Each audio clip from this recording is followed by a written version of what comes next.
Shalom, selamat hari Minggu, Empower Woman. Terima kasih untuk kesempatannya. Baik, siap mendengar firman Tuhan? Boleh saya lihat wajah-wajahnya?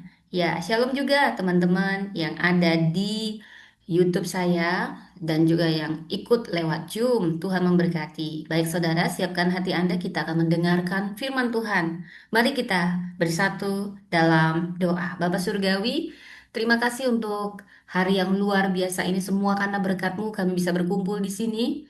Dan hambamu ini hanya alatmu, pakai hamba. Ambil alih hamba Roh Kudus, pakai hamba. Hanya menyampaikan kebenaran firman-Mu, penuhi dengan hikmat-Mu, otoritas wibawa ilahi, menyampaikan kebenaran firman-Mu. Biarlah firman-Mu, kami siapkan hati kami supaya firman-Mu bertumbuh di hati kami masing-masing, pribadi lepas pribadi, jamah kami Roh Kudus. Ambil alih kami Roh Kudus, penuhi kami Roh Kudus. Dan kami percaya tidak ada firman yang kembali sia-sia. Semuanya kami menjadi pelaku firman. Dan kami patahkan segala kuasa penghalang pemberitaan firman Allah, dihancurkan kuasanya oleh kuasa darah Kristus. Tutup bungkus kami semua. Di dalam nama Tuhan Yesus kami berdoa. Shalom Empower Woman. Dan welcome bagi Anda yang baru pertama kali datang di Empower Woman Ministry ya. Dan saat ini firman Tuhan berjudul From Silent to Legacy. Wah, kita akan bicara tentang wanita cantik yang bernama Batseba, saudara ya. From Silent to Legacy. Batseba Untold Story. Ya, jadi saudara, di dalam Alkitab mungkin kita sering membaca kisah tentang raja besar, nabi besar, dan pahlawan iman. Tetapi, tahukah Anda, di antara kisah-kisah besar itu ada kisah seorang perempuan yang mungkin hampir tidak pernah berbicara. Namanya disebut sebentar aja lalu beralih dan suaranya hampir tidak terdengar. Tetapi air matanya mengubah sejarah. Siapakah namanya? Wah, ini perempuan yang cantik, saya yakin sangat cantik.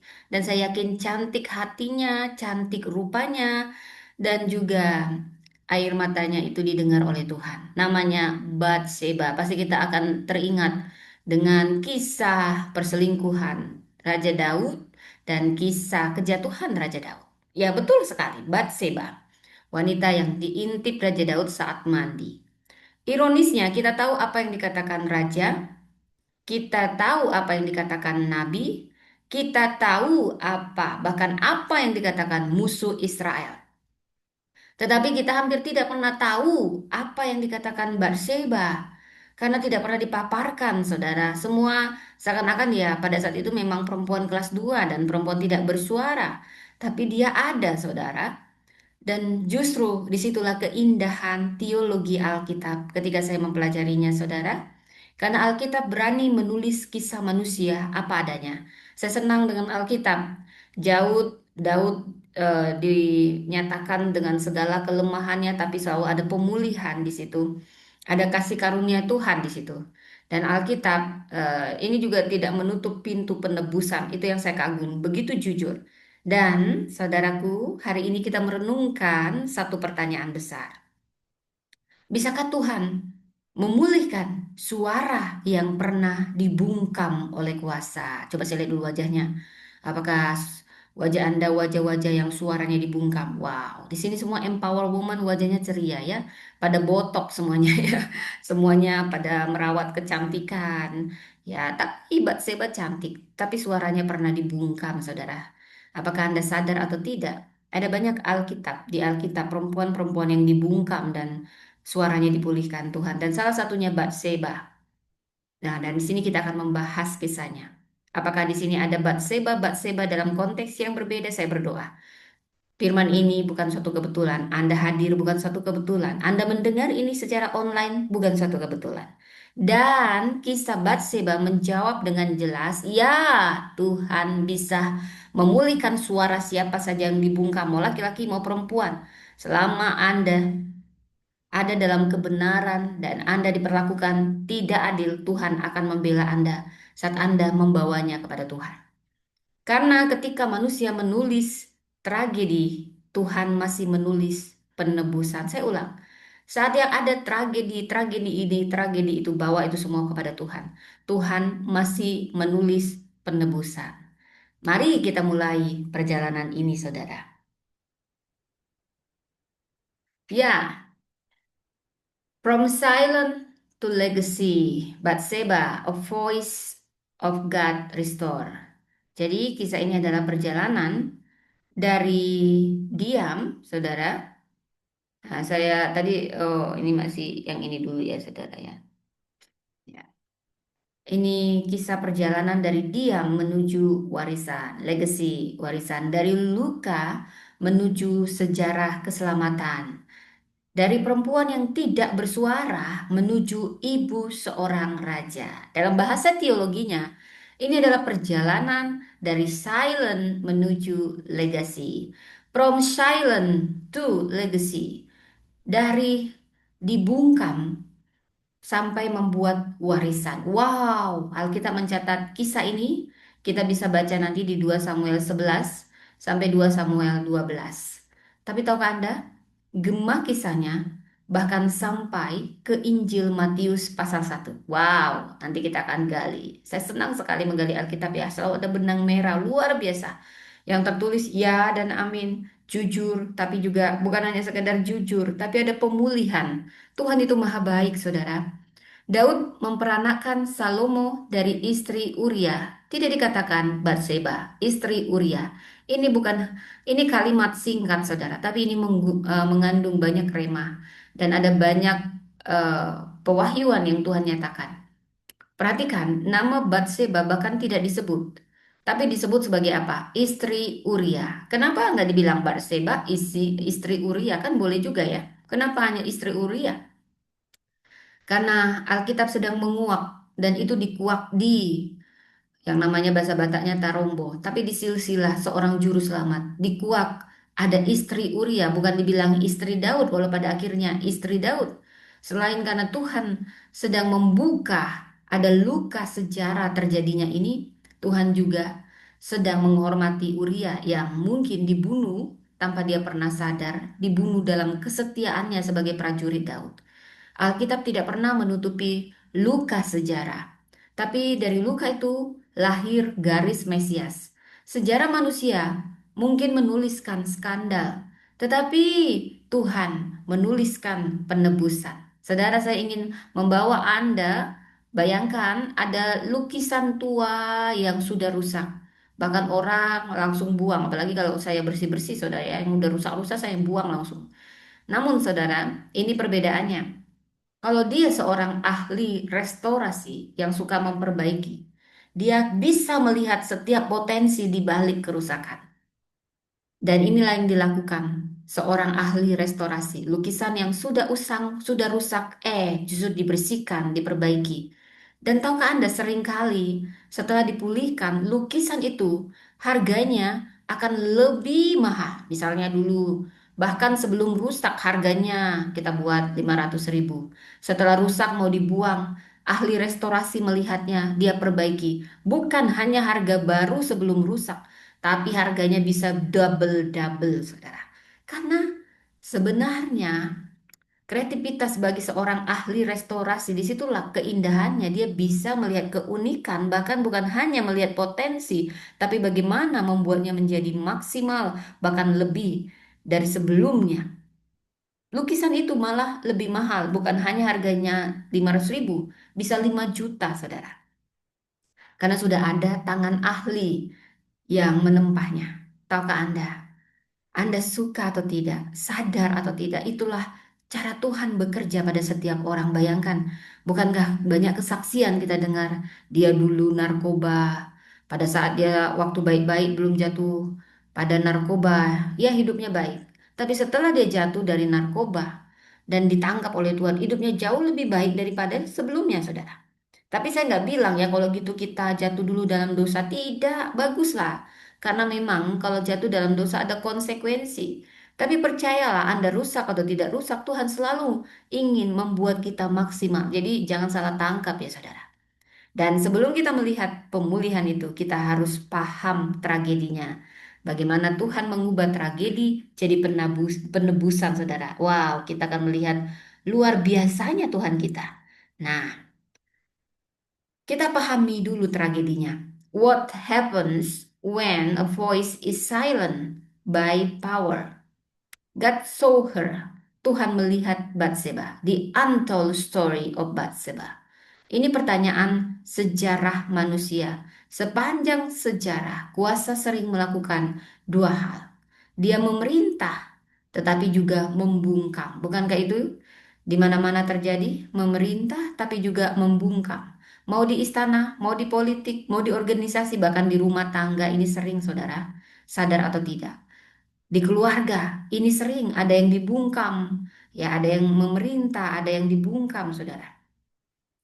Dan kuasa itu dapat menentukan siapa yang didengar. Kuasa dapat menentukan narasi. Wah, nggak usah jauh-jauh di politik, di organisasi, di istana, di keluarga kita. Siapa yang paling berpengaruh antar anak-anak kalau anak-anaknya udah nikah, ya. Siapa yang punya duit, dia menentukan, ya, saudara. Tapi saya mau katakan itu nggak selalu begitu kok, saudara, ya. Mari kita dalami kisah Batseba, kisah tentang hal ini. Siapa yang berkuasa, dia yang menentukan narasi, dia yang didengar, saudara. Inilah kisah tentang kuasa, dosa, luka, dan pemulihan. Dan inilah ayat yang akan membuka tragedi ini sangat sederhana. Bila kita membaca dari 2 Samuel 11 ayat 1, nah, ini diawali dengan ini dosanya Daud. Pada pergantian tahun, ketika raja-raja biasanya maju berperang, Daud tinggal di Yerusalem.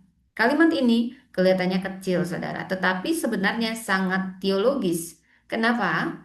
Karena seringkali tragedi besar tidak dimulai dengan dosa besar. Saya ulang, tragedi besar tidak dimulai dengan dosa besar. Justru seringkali dimulai dengan ketidakhadiran kecil. Banyak kejatuhan besar dimulai saat kita tidak berada di tempat panggilan kita. Hati-hati. Kalau Anda tidak berada di tempat di mana Anda dipanggil, di tempat panggilan Anda, kejatuhan yang besar bisa terjadi. Saya ingin Anda membayangkan banyak pemimpin besar dalam sejarah jatuh bukan karena kurang kemampuan, bukan. Banyak yang jatuh bukan karena kurang kemampuan, tapi karena apa? Tidak mengendalikan dirinya saat dia memiliki kuasa. Kalau Anda saat ini biasa-biasa saja, mungkin Anda masih taat, tapi saat Anda powerful, Anda kalau mau tahu seseorang itu seperti apa, beri dia kuasa, maka dia akan kelihatan aslinya siapa, seperti siapa. Kesuksesan kita ini sering jadi ujian karakter. Dan tahukah Anda, bukan kesusahan yang membuat ujian karakter lebih berat, tapi kesuksesan bisa menjadi ujian karakter yang lebih berat daripada kegagalan. Kuasa itu seperti kaca pembesar, menunjukkan siapa aslinya kita. Kuasa atau power itu akan menunjukkan siapa kita sebenarnya. Seperti amplifier, dia memperbesar apa yang ada di dalam hati kita. Makanya hati-hati kalau orang diberi kuasa sebelum ditempa dan dibentuk. Karena aslinya dia akan kelihatan. Dia suka-suka itu saat dia punya kuasa, bukan saat dia tidak punya kuasa. Dan dari satu momen kecil itu, sejarah berubah, saudara. Wow, inilah the unrecord voice.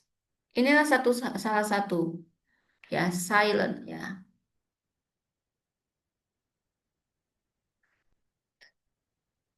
Kekuasaan membungkam Batseba, tapi Tuhan memulihkan suaranya. Ini suara yang tidak pernah disimpan. Salah satu hal paling menyentuh dalam kisah ini adalah fakta bahwa suara Batseba tidak pernah dicatat. Tidak ada suara Batseba. Tapi tahukah Anda yang paling terluka bukan Daud, tapi seorang wanita yang tidak salah. Karena ada seorang pria yang power abuse melihat dia mandi. Padahal dia memang mandi pada tempatnya. Tapi yang punya power inilah yang tidak berada pada tempatnya. Saudara, kita tahu apa yang Daud lakukan, tapi tidak pernah ada yang mencatat bagaimana suara dari seorang wanita diperlakukan demikian. Kita tahu apa yang Nathan lakukan, tapi kita tidak tahu apa yang Batseba katakan. Narasi Alkitab bergerak dengan urutan kata kerja yang sangat jelas. Daud melihat Daud menyuruh, Daud mengambil. Tapi Batseba, dialah yang dibawa. Ia datang, ia kembali, dan ia berkabung. Wow, ini bahasa narasi yang menunjukkan ketimpangan kuasa. Ketimpangan kuasa, saudara. Silence in scripture often reveals the presence of power.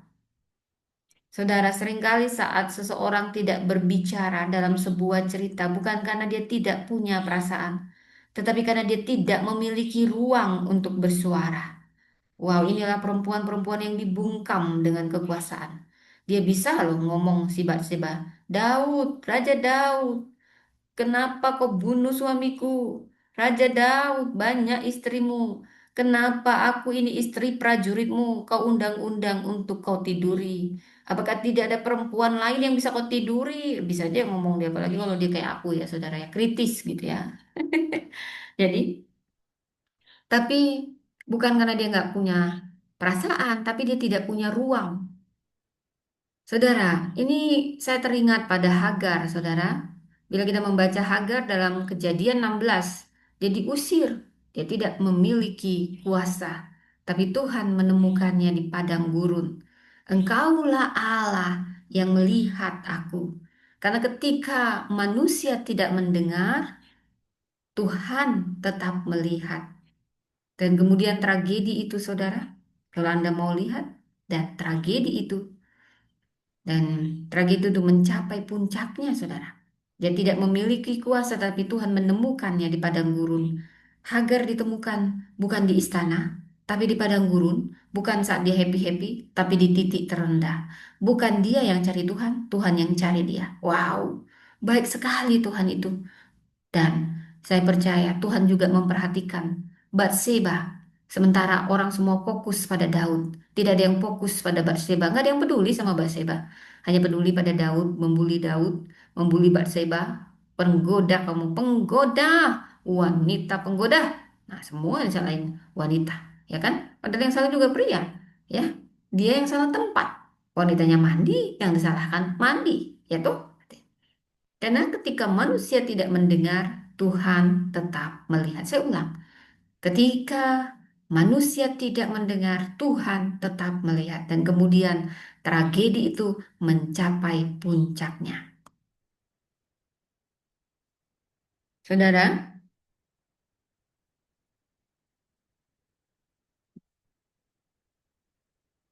a moment of power, her voice was restored from silence to legacy. Alkitab menggambarkan peristiwa ini. Bila kita membaca dari 2 Samuel 11, peristiwa ini digambarkan dengan sangat sederhana. Tapi dalam kesederhanaan itu, wow, ini sebenarnya sangat menakutkan. Pertama, hanya 3 kata, a king saw, a king sent, a king took. Raja Daud melihat, Raja Daud mengirim, dan Raja Daud mengambil. Bila kita membaca dari 2 Samuel 11 ayat 4, Daud menyuruh orang mengambil dia. Perempuan itu datang kepadanya. Inilah dinamika kuasa. Kuasa dapat mengubah keinginan menjadi tindakan. Yakobus 1 ayat 14 sampai 15. Seperti dikatakan di Yakobus 1, tiap-tiap orang dicobai oleh keinginannya sendiri. Dan apabila keinginan itu telah dibuahi, dia melahirkan dosa. Seperti yang juga tertulis, saudara, ditulis di Matius 5 ayat 28. Setiap orang yang memandang perempuan serta menginginkannya sudah berzina dengan dia di dalam hatinya.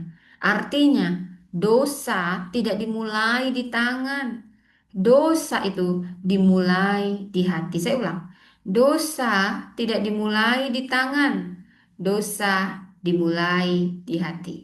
Kuasa tidak menciptakan karakter. Kuasa memperlihatkan karakter. Saya ulang.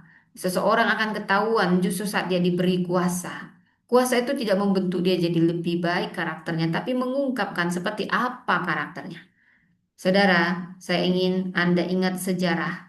Tahukah Anda, dalam sejarah modern, kita melihat banyak pemimpin besar yang jatuh karena hal yang sama.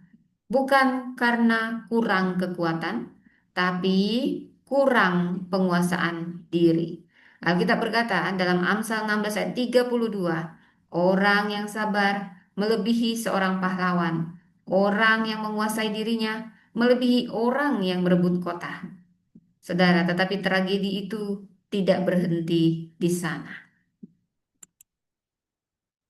The Silent Woman, the moment she spoke and history changed. Saudara, setelah semuanya itu terjadi, Alkitab hanya mencatat satu kalimat singkat.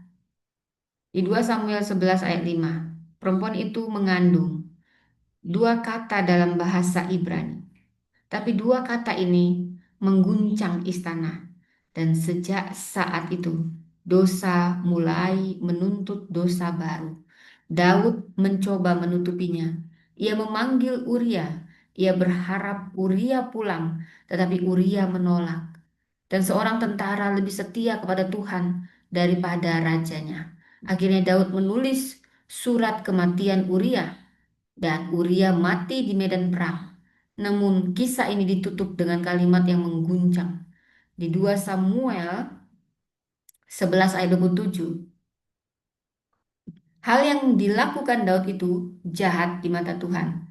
Dan saudara, istana mungkin diam, tetapi Tuhan tidak diam. Ketika kuasa membungkam manusia, Tuhan sendiri menjadi suara kebenaran. Namun kisah ini tidak berakhir dengan dosa. Tuhan mengutus Nabi Nathan dan Nathan berkata kepada Daud, "Engkaulah orang itu."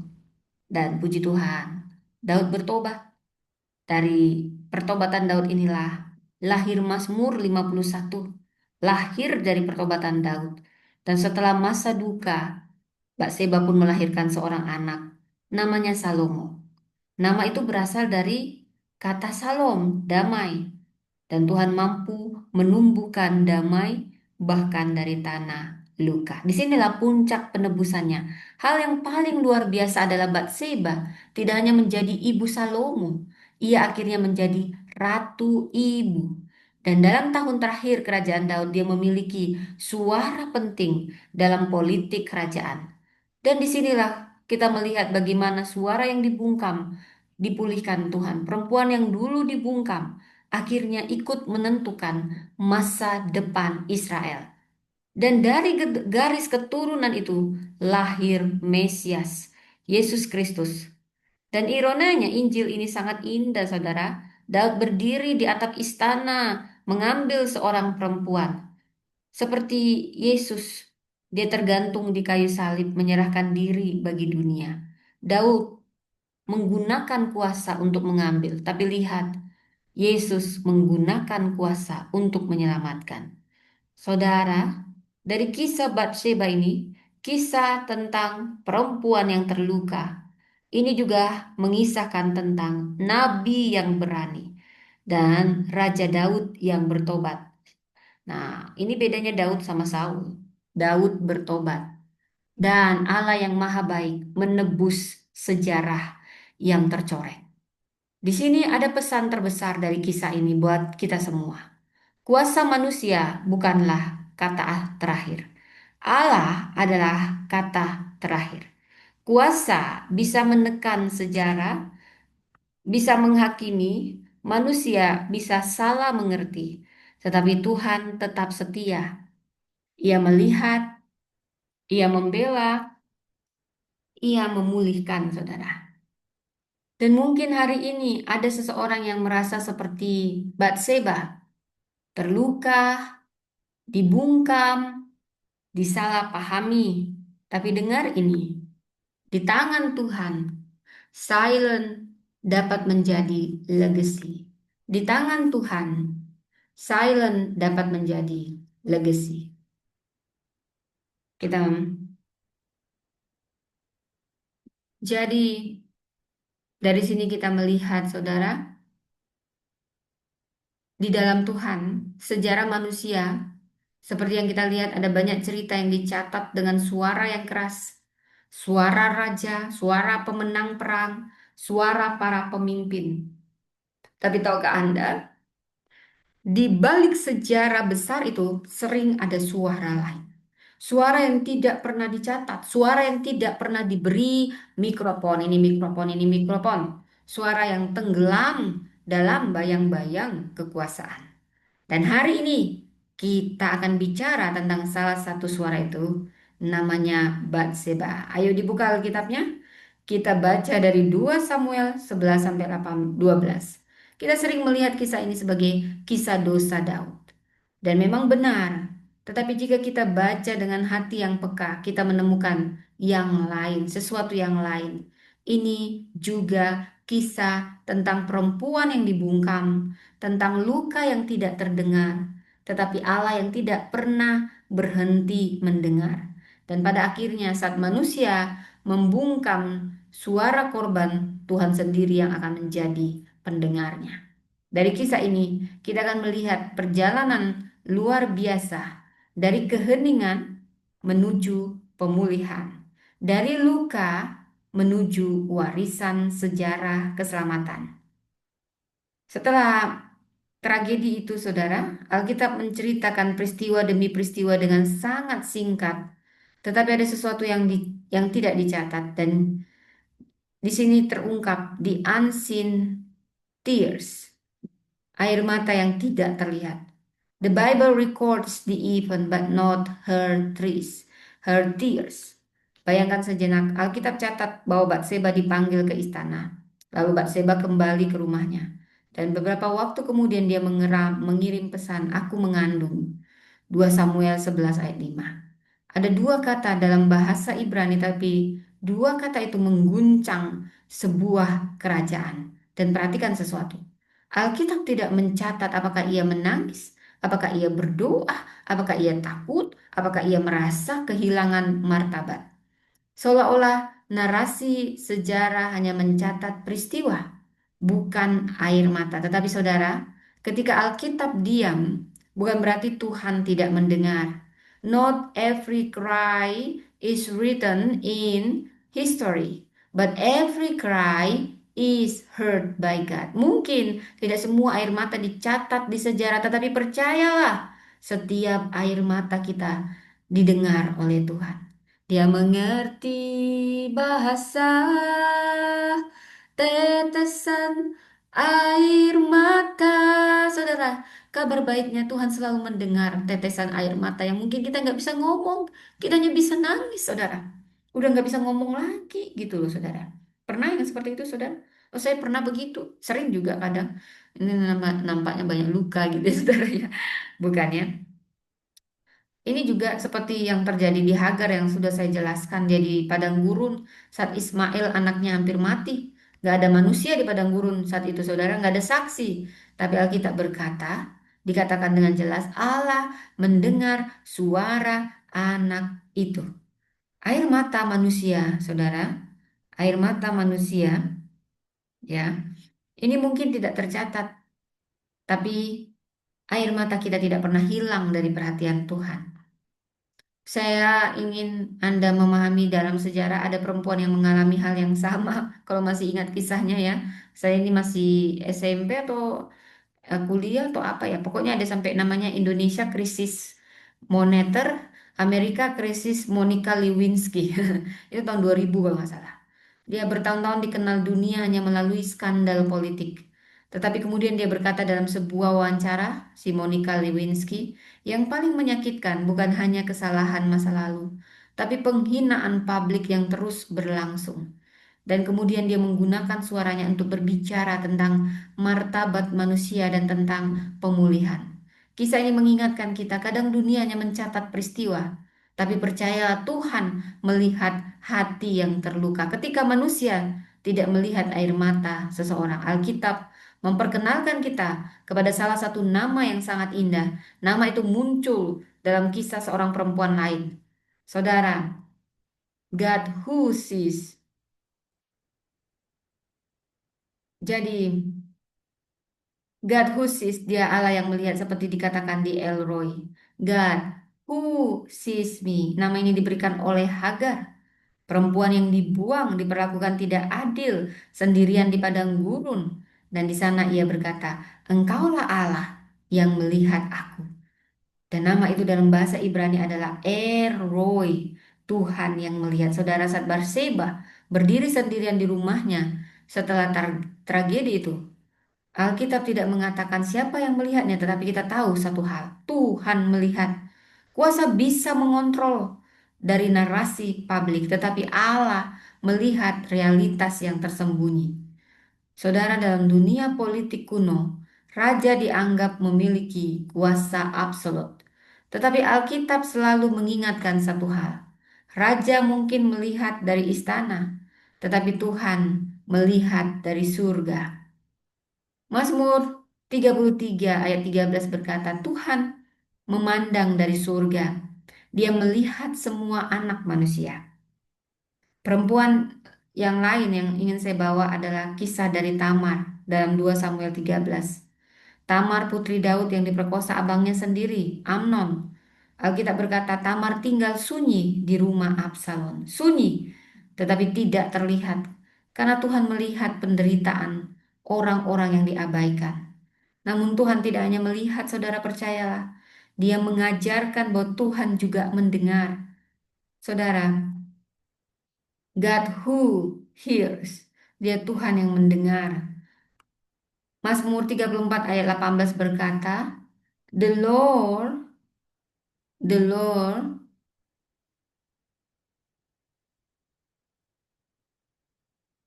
ini saya eh, melihat sepertinya ada yang salah deh saudara slide-nya.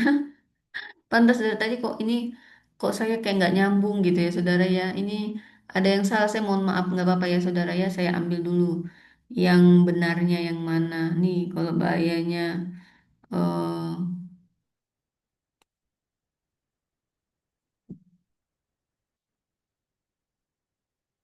oke.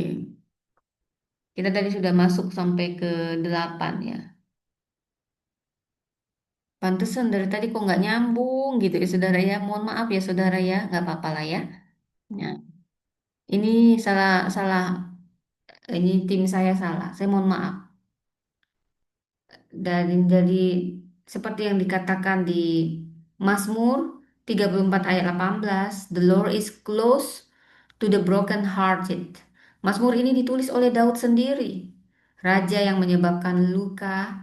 Suatu hari menulis tentang Tuhan yang dekat dengan hati yang patah.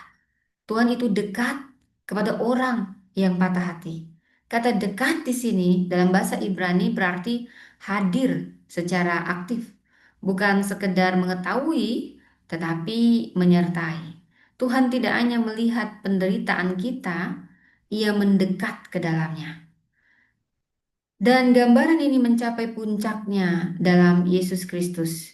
Yesus bukan hanya Tuhan yang melihat dari jauh, Dia menjadi manusia. Dia berjalan bersama orang sakit, duduk bersama orang berdosa, menangis di kubur Lazarus. Dan bila kita membaca dalam Ibrani 4 ayat 15, kita membaca kita punya imam besar yang turut merasakan kelemahan kita. Artinya Tuhan bukan hanya pengamat penderitaan, Dia penanggung penderitaan. Tetapi Tuhan tidak hanya melihat, Tuhan tidak hanya mendengar, Tuhan memecahkan keheningan itu dan membawa kita.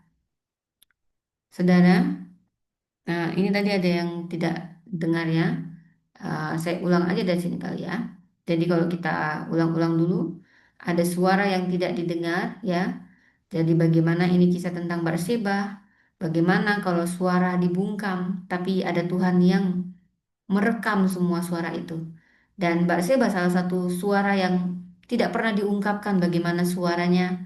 Alkitab tells us what king said, what prophet said, but not what she said. Tapi Tuhan memulihkan semuanya. Dan itu dimulai saat seorang Raja Daud melihat, mengirim, dan mengambil. Dia melihat dia yang salah, dia yang melihat Batseba mandi. Jadi saya ulang dulu sebentar ya. Dan Batseba menjadi figur yang tampaknya diam. Tapi dalam kediamannya, ini tidak mengubah luka atau menghapus lukanya, saudara. Dan Batseba menjadi powerful story, ya. Dan Alkitab mencatat banyak peristiwa tapi tidak mencatat air mata Batseba. Not every cry is written in history, but every cry is heard by God. Dan the Lord is close to the broken heart. Bukan lihat kamu dosanya apa, saat kau broken heart, Tuhan dekat, sangat dekat, bahkan lebih dekat lagi. Dan seorang Nathan yang berani, itulah yang menegur Raja Daud. God broke the silence. Dia memakai orang-orang yang berintegritas, yang mengayomi, spoke truth to power, untuk bicara kebenaran.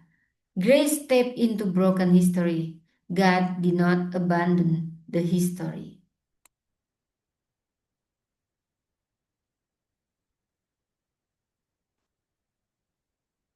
Ya, dan kita sudah dengar tadi, seperti dikatakan bahwa Tuhan itu dekat pada orang-orang yang patah hati. Dan inilah kisah dari Nabi Nathan. Saya sangat salut dengan Nabi Nathan ini, saudara. Ya, ini luar biasa nih Nabi Nathan. God transport. Belum, belum. Kita ini Grace step into broken history. God did not abandon the story. Ya, Nathan ini confronting David. Disinilah Tuhan menghancurkan keheningan. Ketika Nabi Nathan bicara kebenaran terhadap power abuse-nya Daud. Ini salah satu momen paling dramatis dalam Alkitab. Seorang nabi berdiri di hadapan raja terbesar Israel dan dia menceritakan sebuah kisah. Ada orang kaya, banyak domba yang merampas satu-satunya domba orang miskin. Lalu Daud marah. Dan apa yang dikatakan Nathan, engkaulah orang itu. Sudah tahu kau miskin, kau ambil. Padahal kau banyak sekali dombanya. Kisahnya bisa kita baca di 2 Samuel 12 ayat 7. Tahukah Anda ini bukan sekedar kalimat, ini adalah keadilan ilahi yang berbicara ketika kuasa mencoba membungkam kebenaran. Tuhan mengirim suara kenabian. Sepanjang sejarah, perubahan sering dimulai dari orang yang berani berkata benar kepada kuasa. Saya senang dengan Martin Luther. Dia pernah berbicara dengan berani, penuh hikmat di hadapan gereja abad pertengahan. Saya juga senang dengan Martin Luther King Jr. Dia berani melawan rasisme walaupun nyawanya melayang demi itu. Saya senang Nelson Mandela 27 tahun di penjara untuk melawan apartheid tapi tidak dendam. Dan semua mereka melakukan satu hal yang sama seperti yang dilakukan Nathan. Nah, ini banyak orang karena banyak dikasih uang diam dia, salah pun didiemin, saudara. Tapi Nathan, dia berani bicara pada Daud. Dia nggak peduli Daud itu raja yang sangat-sangat dihormati. Dia nggak peduli nanti bisa saja Daud membunuh dia. Tapi dia berbicara dengan kuasa kepada kuasa Daud, power abisnya Daud tentang suatu kebenaran. Dan cerita ini tidak berakhir dengan penghakiman, saudara. Tapi di tengah tragedi, sesuatu yang luar biasa terjadi. Ketika Daud menyesal, saudara. Saudara, ini yang membedakan Daud dengan Saul. Daud menyesal ketika ditegur oleh Nabi Nathan yang berani berintegritas. Dan anugerah Tuhan masuk ke dalam sejarah yang sepertinya rusak, saudara. Grace step, grace enters the story. Grace step into broken history. Tuhan masuk ke dalam sejarah yang rusak. God did not abandon the story. Tuhan gak pernah mengabaikan kisah setiap kita. Saudara, setelah pertobatan Daud, Alkitab berkata, Daud menghibur Batseba dan dia melahirkan seorang anak laki-laki namanya Salomo. 2 Samuel 12 ayat 24. Nama Salomo berasal dari kata shalom, artinya damai. Bayangkan ironi ilahi ini. Dari cerita yang penuh luka, lahir seorang raja yang namanya berarti damai. Salomo itu artinya damai ya. Shalom ya. Jadi Tuhan mampu menumbuhkan damai bahkan dari tanah luka. Dan saya begitu kagum. Cerita ini tidak hanya berhenti di sini, saudara. Bahkan bila kita membaca dari kitab Matius 1 ayat 7, kita akan membaca Daud memperanakan Salomo dari istri Uria. Wow, kenapa Alkitab tidak menutupi aja masa lalu? Bukankah kita senang menutupi aib-aib, saudara? Tetapi sekaligus menunjukkan bahwa anugerah Tuhan lebih besar dari masa lalu manusia. Disinilah puncaknya. Dari garis keturunan itu lahir Yesus Kristus. Dan ironinya sangat dalam. Daud berdiri di atap istana dan mengambil seorang perempuan. Sama seperti Yesus tergantung di kayu salib dan menyerahkan dirinya bagi dunia. Di sana Tuhan berkata kepada dunia, "Aku tidak hanya menghakimi dosa dunia, aku menebusnya." Saudara, kisah Batseba ini juga adalah kisah yang sangat manusiawi. Ini kisah tentang kuasa, dosa, luka, tapi bukan cukup di situ, ada pemulihan. Dan saat ini, mungkin di antara Anda ada seseorang yang merasa seperti Batseba. Oh, saya tahu rasanya disalahpahami. Saya tahu rasanya disalahpahami, dipermalukan, dibungkam. Tetapi dengarlah ini, sejarah bisa menuliskan namamu dalam skandal, tetapi Tuhan dapat menuliskan namamu dalam rencana keselamatan. Karena pada akhirnya bukan manusia yang menentukan akhir cerita, bukan kuasa yang menentukan akhir cerita, tetapi Tuhan. Dan di tangan Tuhan, air mata dapat menjadi benih, luka dapat menjadi kesaksian, dan suara yang pernah dibungkam ini dapat dipulihkan kembali. Siapa yang percaya, saudara? Amin. Amin. Dan dari Batseba, setelah badai besar dalam hidup seseorang, pertanyaan yang sering muncul, apakah hidup masih bisa berjalan setelah tragedi? Kitab suci memberi jawaban yang mengejutkan. Tahukah Anda? Kisah hidup Batseba tidak berakhir pada tragedi. Tuhan menulis bab baru. Bila kita membaca dari 2 Samuel 12 ayat 24, Alkitab mencatat sesuatu yang sangat lembut. Kemudian Daud menghibur istrinya. Nah, setelah itu ya, setelah diambil jadi istrinya Batseba dan menghampirinya. Jadi anaknya mati, suaminya mati. Dia diambil Daud, tapi untung Daudnya udah bertobat, dia menghibur Batseba. Ini kata kecil menghibur tapi penuh makna. Itu berarti Tuhan tidak meninggalkan mereka di reruntuhan masa lalu. Ada kehidupan setelah tragedi. Seringkali kita berpikir tragedi adalah akhir cerita. Tetapi dalam teologi kerajaan Allah, tragedi justru seringkali hanyalah akhir dari satu bab, bukan akhir dari kitab kehidupan seseorang. God specialized in writing new chapter after the pages we thought were finished. Dalam sejarah dunia modern, seperti Nelson Mandela menghabiskan 27 tahun di penjara, bagi dunia hidupnya seakan selesai. Namun justru setelah tragedi itu, dia memimpin sebuah bangsa menuju rekonsiliasi.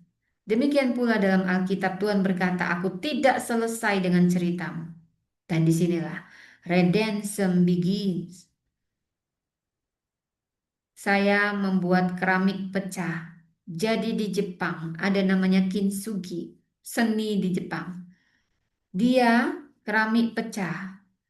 Mungkin harganya sebelumnya murah atau biasalah harga keramik. Ya biasa mungkin 500.000. Setelah dia pecah, dia diperbaiki. Pecahnya ditonjolkan, justru pecahannya itu ditonjolkan.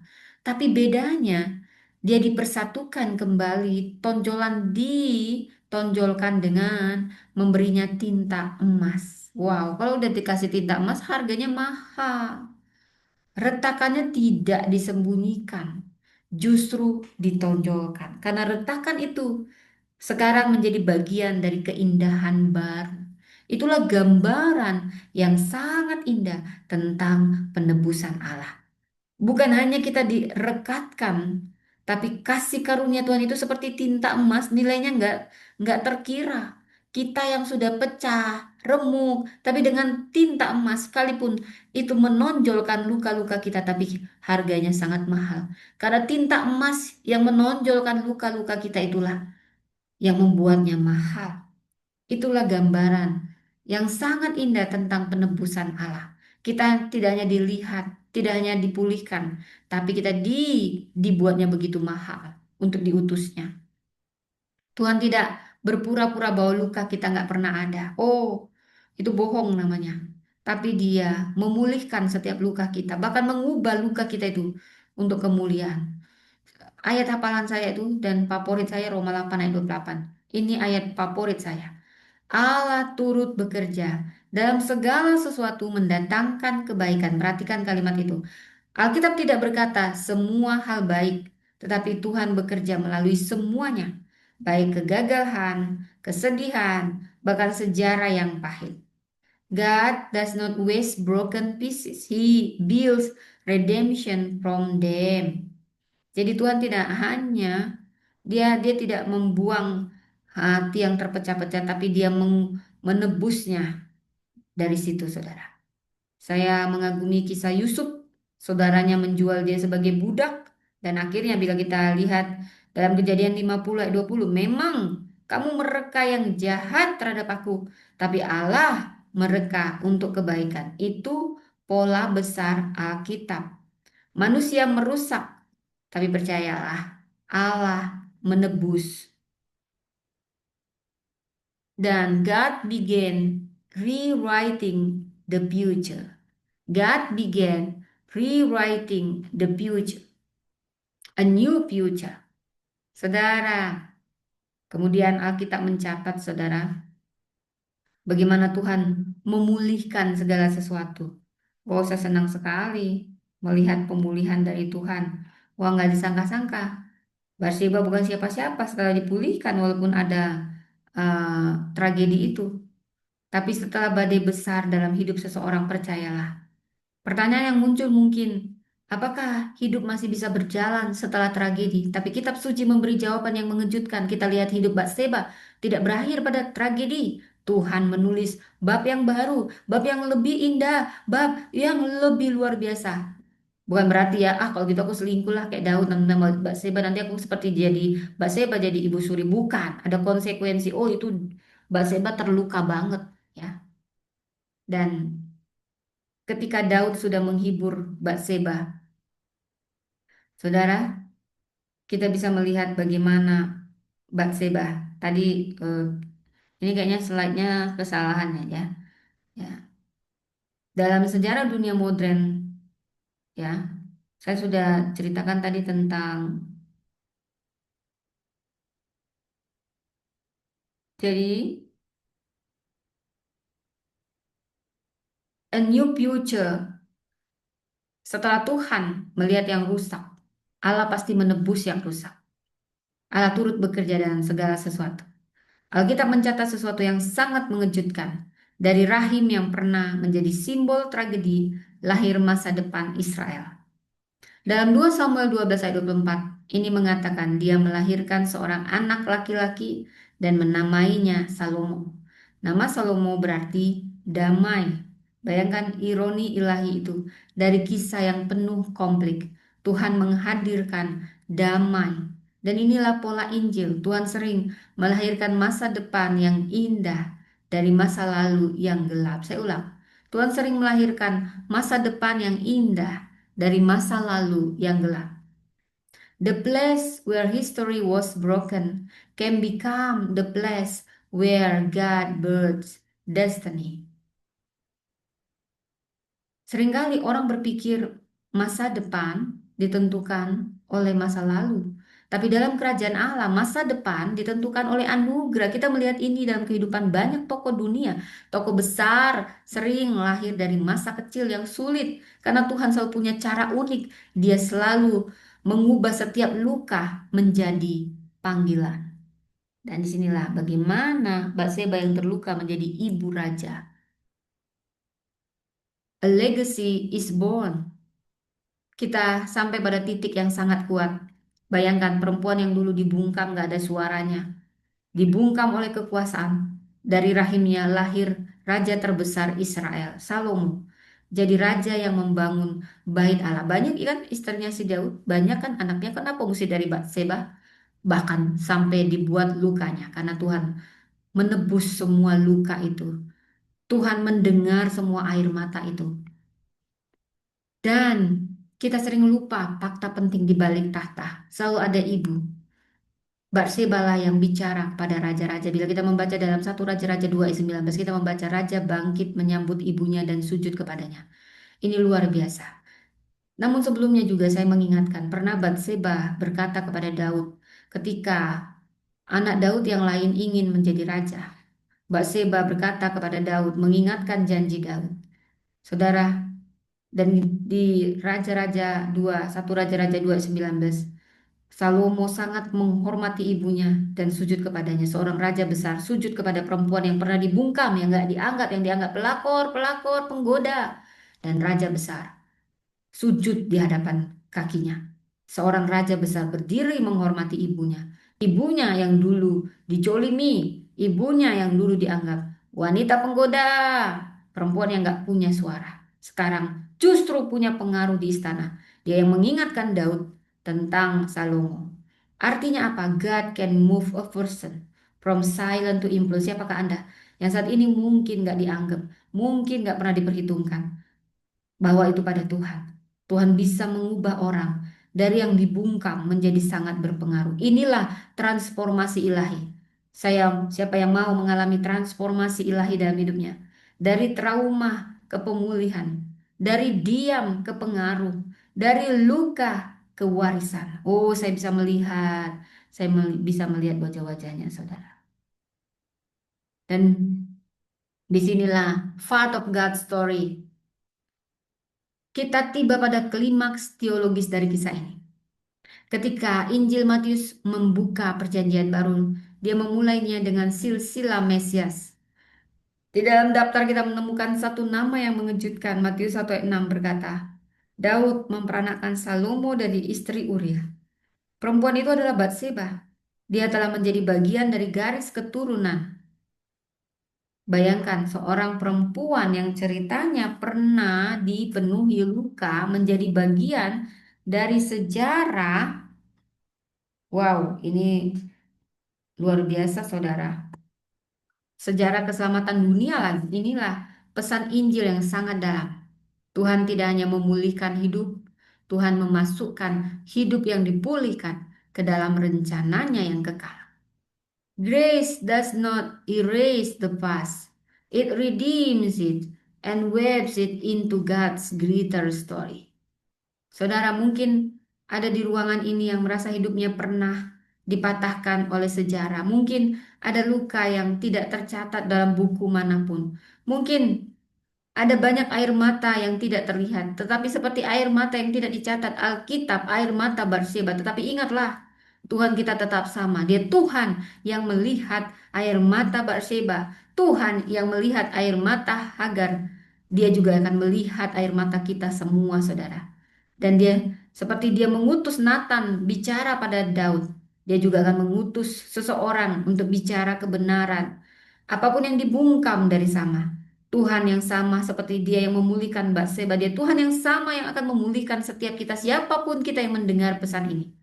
Tidak ada kisah yang terlalu rusak untuk ditebus oleh kasih karunia Allah. Karena dalam tangan Tuhan, silent can become legacy. Silent can become legacy. Jadi saat kita baca Alkitab, kita sering mengira bahwa kita sedang membaca sejarah manusia. Tidak. Sebenarnya Alkitab adalah kisah tentang Allah yang menulis ulang sejarah. Sejarah manusia penuh luka, penuh penyalahgunaan kekuasaan, penuh ketidakadilan. Tapi dari kisah Batseba-nya adalah salah satu contohnya. Seorang perempuan yang menjadi korban sistem kekuasaan seorang raja. Dalam perspektif sejarah manusia, kisah itu seharusnya berakhir dalam kesunyian dan penghapusan. Namun Tuhan melakukan sesuatu yang luar biasa. Dia menulis ulang cerita itu. Apa yang dunia coba kubur dalam diam, Tuhan angkat menjadi suara dari sejarah keselamatan. What power try to bury grace raises into purpose. Inilah pola yang sama dalam kehidupan Musa, bayi yang hampir dibunuh dalam sistem kekuasaan Firaun, tetapi bayi itu justru dipakai Tuhan menjadi pembebas Israel. Dan sejarah manusia mencoba menghapus Tetapi percayalah, Tuhan akan menulis ulang setiap sejarah yang membungkam kebenaran. Saudara, ini bicara tentang restore voices. Sepanjang sejarah ada banyak suara perempuan yang dibungkam. Suara perempuan, suara para korban, suara mereka yang tidak punya kuasa. God restore voices that history try to silence. Namun Alkitab memperlihatkan sesuatu yang radikal. Tuhan memulihkan suara yang dibungkam sejarah. Kita melihat ini pada banyak perempuan dalam kitab suci. Hagar, budak yang diabaikan. Esther, perempuan yang berdiri di hadapan raja demi bangsanya. Maria Magdalena, ini yang menjadi saksi pertama kebangkitan. Dan tentu saja, Batseba, perempuan yang kisahnya pernah dibungkam. Tapi lihat, sekarang mereka dikenang dalam sejarah iman. Artinya apa? God does not merely hear silent voices.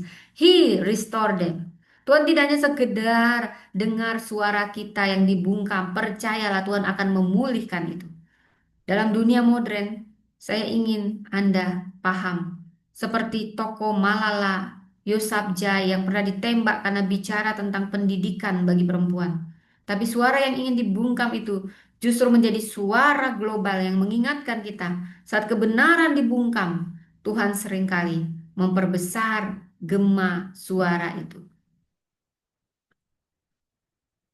So, dari kisah Barseba, saudara, ini bukan hanya sekedar cerita kuno. Ini bukan hanya sejarah.